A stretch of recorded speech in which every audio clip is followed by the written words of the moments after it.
Hello guys! Alam na this. Ayan po. So today po is a Monday. Ayan. Ito na po yung araw ng pinakaiintay ko na kami ay mag-out. So ang oras po natin ay 12:30 na po ng hapon. So kami po ay out ng 2 p.m. Ngayon po ay Monday. So 3 days kami dito and a half. So kung napapansin nyo po, ayan po yung aming room. Ayan. Sinasabi ko po sa inyo, ang Stay Bridge ay napakaganda ang kanilang serbisyo. Medyo mahal nga lang siya per night, pero ang ganda. Yung sahig, may naglilinis everyday. Ayan. May nagbabacuum po sa carpet. May tagakuha ng basura. Ayan. May tagabigay ng towel. Ayan. Tatawagin kayo. Tatawagan kayo sa telepono. Time to breakfast na po. Kung napapansin nyo po yan, sa aking likod, ayan po ang kanyang telepono. So, ayan. Sharing ko lang po sa inyo ang aking experience dito sa Stay Bridge Suite Hotel. So, ayan po. Medyo nga mahal per night, pero garantisado naman po. Sulit kayo kasi ang ganda ng ano nila, ang ganda ng kanilang serbisyo. Tsaka, ang ganda ng hotel na to kasi alam mo kung bakit? Nandiyan na yung kainan. Ayan. Kumain kami sa baba. May sasabihin ako sa inyo. Kumain kami sa baba. Tapos, kung gusto mong mag-ballroom, gusto mong mag-disco, umakyat ka lang sa taas. Ayan, sa 10 or 9th floor. Kasi nandito kami sa 4th floor. Tapos, pwede ka mag-disco doon. Pwede ka maki-party, pwede ka uminom. Kung gusto mo rin ng kumain, tapos uminom lang, bumaba ka. Tapos pwede ka rin mag-gym, pwede ka rin mag-swimming pool. Lahat na mayroon siya sa hotel na to, hindi ka magsisisi. Pero ika nga, medyo mahal, pero okay lang. O, isi-share ko sa inyo kasi nga 'di ba, nung kami ay nagutom, bumaba kami, kumain kami kasi may restaurant siya. Siyempre, first time namin dito sa place na to. Excited kami sa mga picture. Yung nakalagay doon. Tapos, tinanong kami kung kakain kami, kung ilang piraso kami. Sabi ko, 2. Di pumasok kami. Naghanap kami ng venue or space na area na makikita namin yung mga labas, yung mga dumadaan. So, doon kami kumain. Pagbigay ng waiter ng menu, alam mo ba, super duper mahal. Oh my goodness. Parang gusto kong mag-back up. Pero baka isipin nila o sabihin nila, wala akong pera. Siyempre pinaghandaan ko to kasi birthday nga, di ba? So may pera kami. Kumain kami doon. Nag-stay kami siguro ng 1 hour and a half of 2 hours. Kaming dalawa ng kapatid ko. Tapos nag-order kami ng drinks like 6 on the beach, like a margarita, ganyan. Nag-order kami. Tapos tinanong niya ako, tapos sinabi ko sa kanya, birthday ko. Tapos sabi niya, talaga? Sabi niya, oo. Sabi ko, ayaw mong maniwala, ibibigay ko sa iyo yung ID ko. Sabi ko ganun. Yung lisensya para makita mo. Sabi niya, may tiwala naman po ako sa iyo, ma'am. Binigyan ako ng cake. Alam mo yun, happy birthday. Chararot. Oh, grabe yun. Nilibre ako ng cake. Talagang, pag may okasyon ka, tapos birthday mo or anniversary, nagbibigay sila sa mga ano nila, sa mga customer nila. Basta sabihin mo lang. O di ba? Ang ganda dito, promise, hindi kayo magsisisi. Ayan, itutour ko po kayo. Tsaka by the way po, yung hotel na ito, itabi lang po ng airport. Kaya, minuminuto po, may nadaan na aeroplano like American Eagle, Delta, Jet, or any name ng eroplano. Minuto. Siguro kung magbilang ako, ang dami, mapapagod ka. Tapos promise, ang ganda ng serbisyo nila. Ang laki ng hotel nila. Tsaka yung hotel na po ito, kung napapansin niyo po sa likod, ayan po, ang luwag-luwag, pwede ka pong magluto, may kaldero na, lahat po may gamit na talaga. May saingan na, kung ayaw mong maghugas ng sariling kamay, ipasok mo lang sa machine, ayan, meron na. Kung gusto mong mag-laundry, gusto mong magplancha, nandyan na. Kung gusto mong mag-hot tub,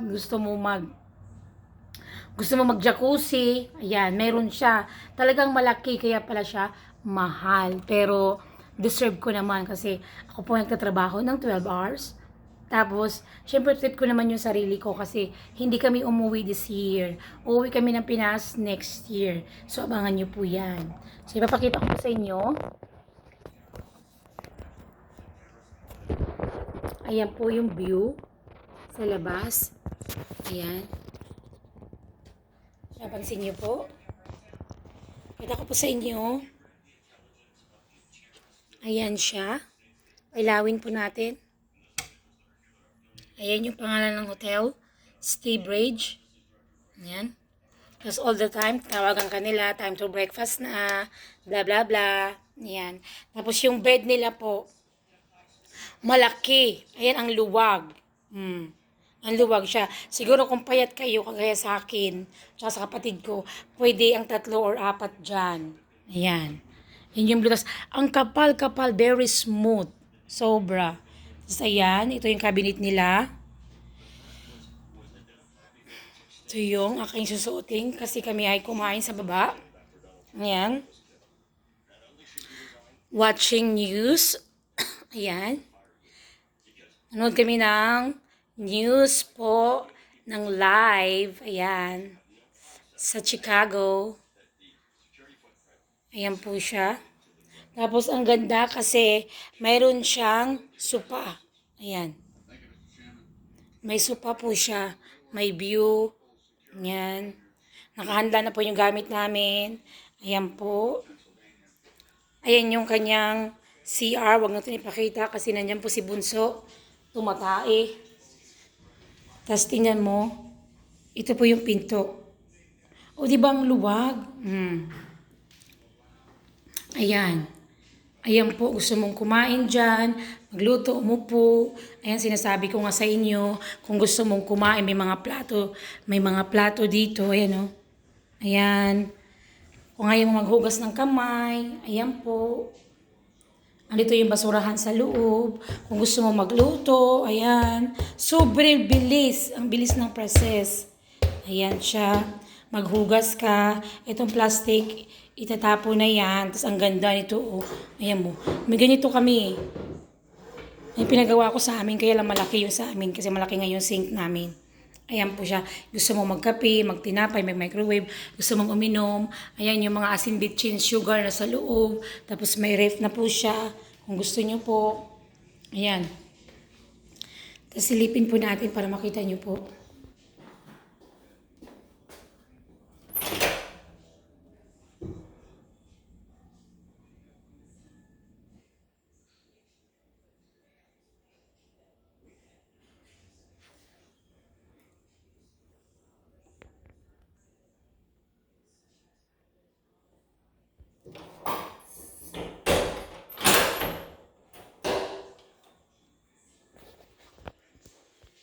O diba? Yun ang sinasabi ko po sa inyo.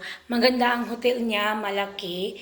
Medyo mahal po yung kanyang per night. Pero garantisado naman po kayo. Nyo diba? Yung TV mo pa lang pwede na. Sabi ko nga pwede pumahila-hila. Tulak natin. Ayan. So, ayan yun guys. Share ko lang po sa inyo ang aking napakagandang experience. Tapos every night makikita nyo po may lagis nakaabang. Ayan. Chine-check nila. Ayan ang ganda. Haggard ang lula ko. Sa 3 days ko dito and half, ang ganda na experience ko. Marami akong napuntahan. Ayan. Malaki nga yung ginastos, malaki nga ang bayad sa hotel, maliban sa mga shopping-shopping, upunta kung saan-saan. Okay lang, kasi pinaghandaan ko naman. So, inaabangan ko or excited ako sa mangyayari after 6 weeks. Dahil trip to Mexico naman po kami dahil birthday po ng aking kapatid. So, to Mexico naman po kami. So, yun lang yung guys. Once again, thank you for watching. Have a good afternoon, Chicago, and good morning, Philippines. Ayan. Chicago po at saka Minnesota, it's the same time lang po. So, kami ay uuwi na. Ngayong hapon, uuwi na po kami. So, nag-aantay lang po kami. Alam nyo na. So, yun lang yung guys. Don't forget to like, comment down below. Ayan. Hit the notification para updated po kayo sa aking mga susunod pang video. Have a good afternoon, guys. See you again. Ayan. Experience for my birthday. Ayan. Today is July 22. 22nd pala. Kasi Jumerica eh. Yun lang. Bye-bye, guys.